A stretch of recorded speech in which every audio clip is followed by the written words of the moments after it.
Hello, Abnormal Family. I got another drop for you. Hope you all are going to enjoy this one. It's one that I think that you're going to enjoy. I enjoyed it as I read it. And let's get into it. This happened April 4th, 2023.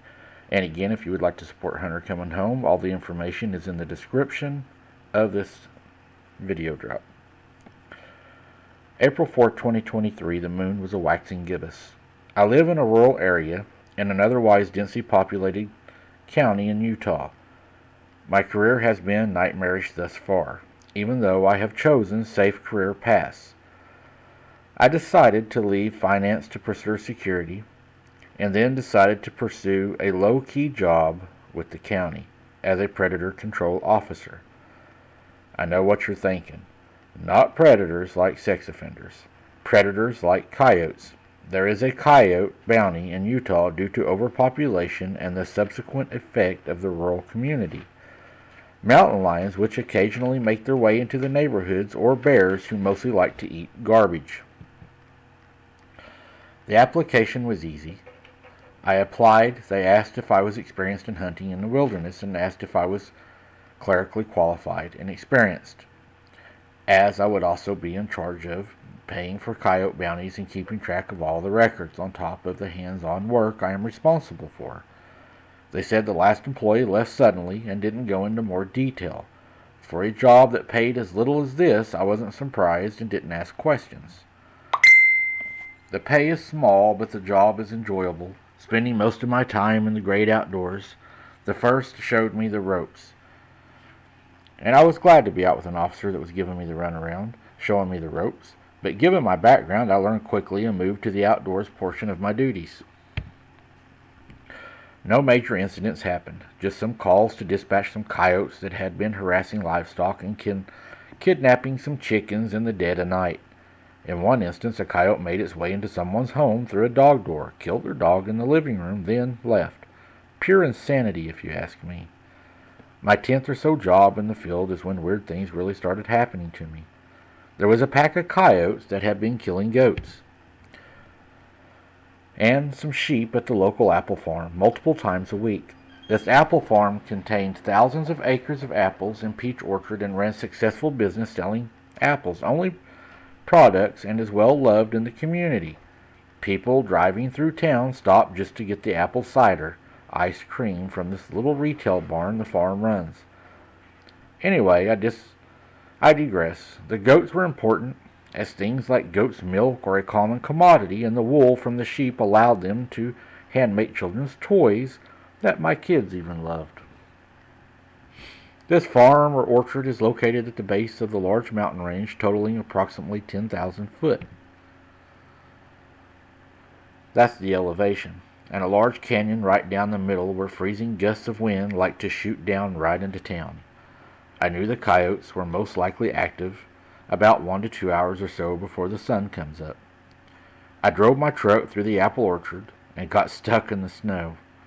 It was yet another blizzard this year, totaling a total amount of 70 feet of snow since October.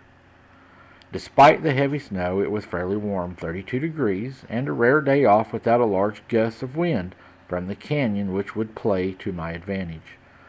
I got out of my truck and took a big breath of crisp winter air.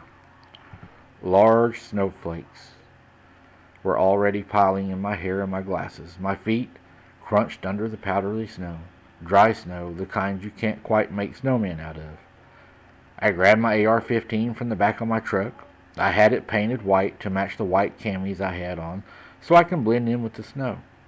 Coyotes are extremely clever and can quite easily detect you, so even small details like a camouflage gun are necessary. My feet crunched all the way to the edge of the orchard, which overlooked a large field. I had already measured the distance. It was about 500 yards to the edge before the next outcropping of trees, about 300 yards to the livestock pen where the goats and the sheep were on the right side of the field, and about 400 yards to another portion of the orchard on the left side of the field. I had spent some time training at those ranges and was confident the rifle would perform well at those ranges with the chosen bullet weight and been a light-skinned animal. My assumption was the coyotes traveled from the canyon down into the orchard on the left and across the field to get to the livestock. I hunkered down behind a log, now completely covered in snow, and began my wait. The snowfall piled up on my back and legs, making me invisible. I waited for about 45 minutes before I saw movement. I flipped the illumination on my 8-power optic. It was specially formulated for predator hunting, and I had it dialed in perfectly at a 500-yard range, and anywhere closer I could adjust. I aimed down the optic, and I saw, well, I wasn't looking at coyotes, but I heard a deer, all antlerless, grazing. Obviously, they had just swiped some rotting apples left over from the fall, until I saw one of them perk up, and its ears started swiveling. It snorted, then they all ran back into the orchard where they came from. I thought, all right, here comes the coyotes. But nothing came. Nothing came into the field at all. I sat quietly. That's when I smelled it, the smell of sewage and body odor, or maybe a skunk. Either way, something unbearable. The fact that I could smell anything with my frozen nose in the dry air is remarkable. I heard the goat start vocalizing, obviously distressed, and that's whenever I saw it. I had to look more than once and try to blink with the imagination of my eyes.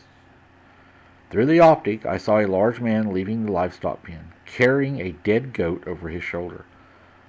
It was a full moon, and the snow wasn't affecting my vision much. I saw the man, muscular, hairy, and naked, with matted hair where the goat's blood had been pouring out all over his back.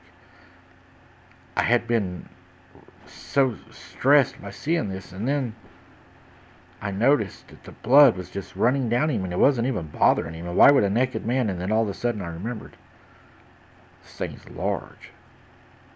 My blood ran cold. And then I just waited until he crossed the field and entered the orchard on the left. I stood up and walked quietly and quickly back to my truck. I kept the AR in my lap as I started it, and then I remembered I got stuck on my approach. I turned on my light bar and the floodlights and waited till sunrise before I would get out and attempt to get myself unstuck. A couple of hours later, after the sun came up and I got unstuck, I made my way to visit the farmer and let them know I was unsuccessful in finding the coyotes, and I had left it at that. I was asked to return to finish the job later in the week, but I conveniently called out that day.